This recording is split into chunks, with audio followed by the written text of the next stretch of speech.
Hello friends and welcome back for another episode of Indie Impressions. My name is Nick and today we're going to be checking out ENV or ENV. It is a very abstract first-person survival platformer, if that makes any sense. And basically the quickest way that I could say to get an idea of what it is that we're going to be dealing with here is it's sort of like an entropy simulator. We enter a blank slate of a world which seems to stretch on for a pretty decent amount of space, and then all of a sudden there's this tractor beam up in the sky that's going to be arbitrarily moving around and distorting the landscape. And then we also have to keep in mind we have both a survival meter, an eat meter, and a tech meter. And I know that the survive meter is basically a 6-minute timer. The eat meter is basically just a thing we have to kind of keep moving around to go grab little green pellets. And then the tech meter, I'm not really sure what we're going to do with that one, but occasionally you run into a yellow pellet, and I'm not sure where or why those tend to occur. I think I just saw one out of the corner of my eye over there, so let's go try and find it. So essentially what makes this game so compelling to me, number one, really interesting concept, a fusion of things that I've never really seen put together before, and I really like the way these landscapes start to look after just a few moments. There's enough granularity to the deformation here that as things start to get really broken up, there can be some pretty interesting and intriguing platforming puzzles that get to sort of emergently proceed to be created. And I just saw another yellow pellet over there, so I'm going to try and grab that. I'm not sure if, how reasonable it is to get through the whole 6 minutes. I've done a couple of runs of this so far. I haven't gotten that close, but the ride has been pretty entertaining, I will say that. And below us, in case you're wondering, is just endless water. So it says don't drown if you fall through. So we definitely want to be careful where we're jumping at certain points. And I have absolutely no way of predicting where that tractor beam is going to go next. And I don't think it does anything to hurt you just by sort of incidentally touching it or getting near it, but I believe you can get pulled along on those blocks for a second and then fall to your doom. So you kind of want to avoid it when possible. It also does emit like a stereolocational kind of roar, sort of like an engine of big machinery as it goes around you. So you can kind of keep a nice track on where that thing happens to be based on the location in your headphones if you're playing with headphones. I do recommend that. This game, I imagine, would be very tasking on people's computers if you don't have the fastest computer. So I should mention I am using the 64-bit version of this, which I would probably urge you to do as well if your processor supports it, but there is a 32-bit version in addition. And I am running pretty decent graphics card setup here, so, I mean, by most accounts, I think this is probably going to be pretty smooth. I think probably a lot of you might have a less optimal situation going on with this, but it is definitely cool to see it all in action and everything getting sort of torn apart. There are also a couple of options for graphical settings in Unity, as there usually are, so if you need to, you might need to, pare it down to low or something like that. Look how cool that looks. Oh my goodness, that's so awesome. I wish there was a little bit more randomness to this, maybe add a few different colors of land that might show up, maybe even add some different elements that can happen. Maybe instead of just getting pulled straight up, sometimes the bricks that get pulled apart get swirled around into a pattern, or maybe sometimes they get lowered a little bit, or maybe they even get leveled off at certain points, where it can basically pick an arbitrary point in the sky and then start to make some steps towards creating a flat platform somewhere up in the sky. I think that could be a really cool thing to see, and might even lead to sort of procedurally creating jumping puzzles that can lead us to new areas in, the three-dimensional space that we're sort of interacting with here. And I'm going to continue to try and survive, but I don't know. I'm starting to see that there aren't a lot of paths that are staying open for me. And I'm going to continue to move around as much as possible, but I also just sort of am aware that there's a point where it might not be possible to really find another way to go. So, keeping your eye around for any kind of bridges that might show up or might be around. See, that wouldn't be the example of a non-bridge. We're definitely not going in that direction. What about over here? Can I make this gap? Not quite. Oh, I do seem to be able to jump quite high now. I wonder if that has to do with my tech tree, or tech points going up. See, now we get into some really risky business, because I can risk trying to jump over some of this mess. But as you can see, most of these tiles seem to be facing up, and if the tractor beam decides it wants to come over to this direction, I'm going to be pretty screwed in about 3 seconds as soon as it starts to move them. So as you've probably noticed, the tiles start to rotate in the air as well as just being lifted. So I'm kind of stuck over here as far as I can tell, and I just want to not jump into one of these crevasses that are being created.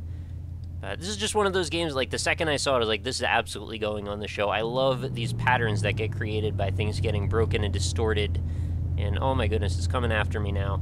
As far as I know, the tractor beam doesn't have any malicious intent. It just sort of wanders about. And now I'm noticing that I'm running out of food, which is going to be a problem for me. I think I got to make it over to this area and hope that maybe a green pellet will find its way over to me. I think I'm about to run out of food, yeah. I don't think it's going to happen. Don't starve! Hey, well, that's the furthest I've made it, actually, in Env.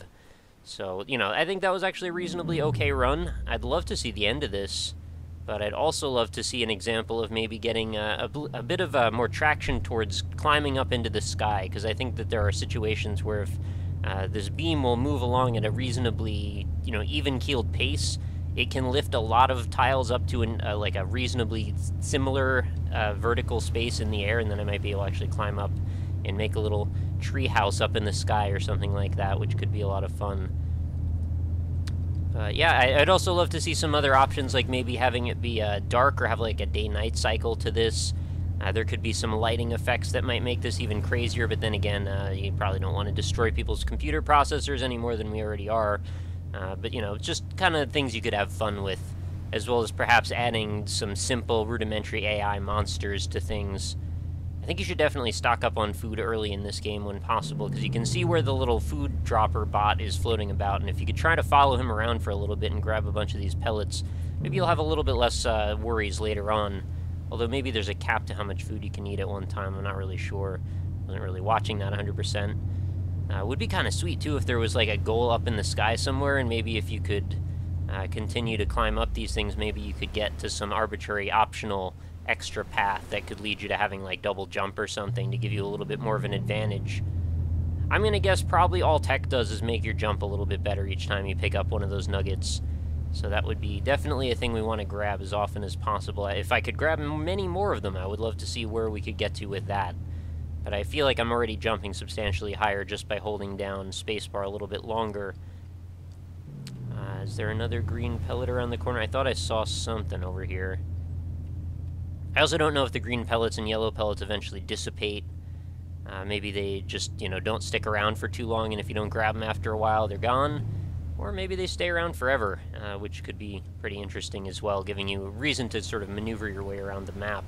Can you imagine if something like this existed for Minecraft, like a mod or something that could tear apart your world in a fashion like this? Well, it wouldn't be possible, obviously, considering, you know, everything is kind of grid-based in Minecraft, but still, could be a very interesting experiment. Although there was that, like, Katamari mod, wasn't there, that let you pick up blocks on a very strange pattern? I'm not really sure how any of that worked, but still, very interesting thoughts to imagine, like, a Minecraft world getting blown apart. Like, I guess it's sort of like the end world.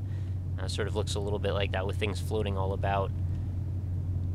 Now, is 6 minutes a long enough time? I wonder. It might be, well, it might be too long, to be honest, but I'm thinking long-term, what if the maps were maybe shaped in various different patterns, and maybe you could have different sort of leaderboard tiers and have, you know, certain goals that are determined by whether you want to do, like, easy, medium, hard.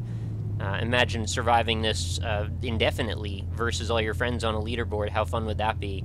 I mean, I guess you'd need a control in that case to try and keep everybody along the same rough challenge, but I guess that's kind of the thing with randomized games. You can't really always guarantee that to any degree of certainty, which makes leaderboards a little tricky. But then again, Spelunky pulled it off, so I don't know. Kind of comparing apples to oranges, I think, in this case. But still, it is a very wild thing to look at and behold, and be in the middle of as well. It's kind of overwhelming when you see the ground breaking apart like that.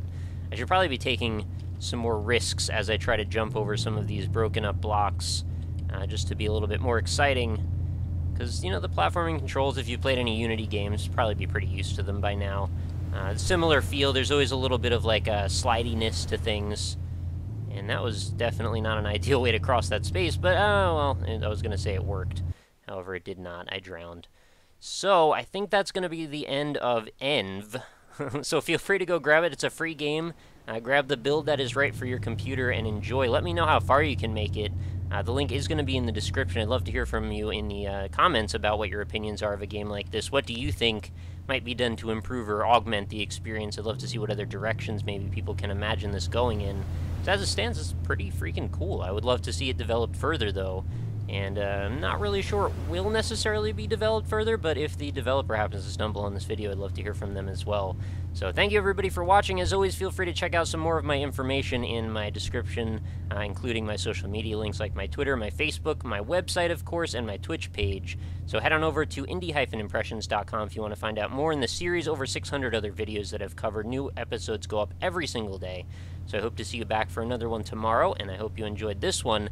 And please do consider leaving your support for me. I greatly appreciate every comment and anybody that feels like leaving a like if you enjoyed the video. So I will see you back again tomorrow. Hope you have a lovely night. Talk to you later.